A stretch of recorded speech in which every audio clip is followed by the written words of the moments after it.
It was a cold January morning in 1986.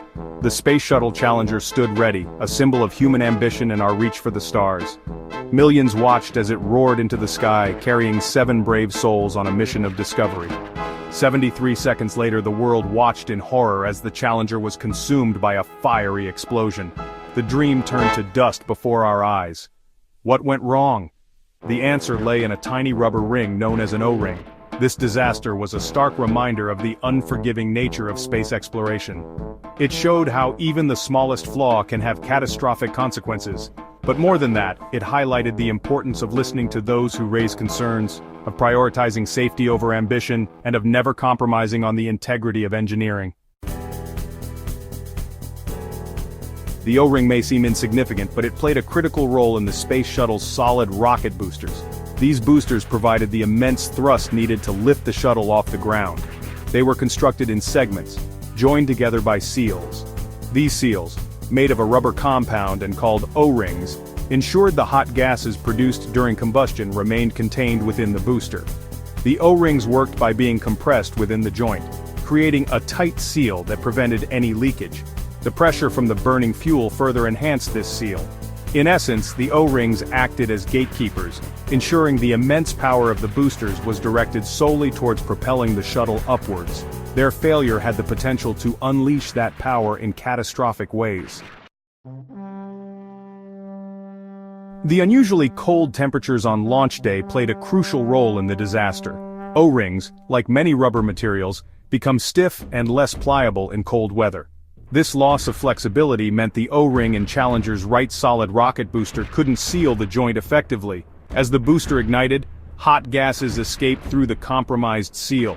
This breach created a jet of fire that impinged upon the external fuel tank. The tank, containing liquid hydrogen and oxygen, ruptured under this intense heat. The resulting mixture of fuel and oxygen ignited, creating the massive explosion that destroyed the Challenger. It was a chain reaction, initiated by the failure of a single small component.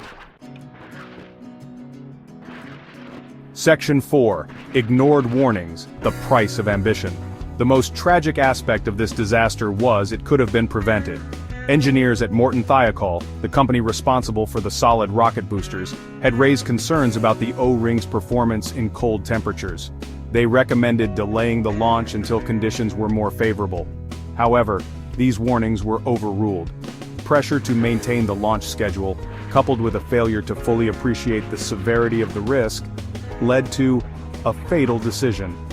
The Challenger disaster serves as a stark reminder that technical concerns should never be ignored, and that safety must always be the paramount consideration. Section 5. Beyond the Flames, a legacy of learning. The Challenger disaster had a profound impact on the future of space exploration. It led to a complete overhaul of NASA's safety procedures, a renewed focus on engineering rigor, and a greater emphasis on open communication and whistleblowing. The disaster forced a reassessment of risk tolerance in spaceflight, reminding us that the pursuit of knowledge should not come at the cost of human life. The loss of the Challenger and its crew was a national tragedy. It served as a wake-up call, compelling us to acknowledge that space exploration, while a noble endeavor, is fraught with danger. The lessons learned from this tragedy continue to shape the way we approach spaceflight, ensuring that the sacrifices of the Challenger crew were not in vain.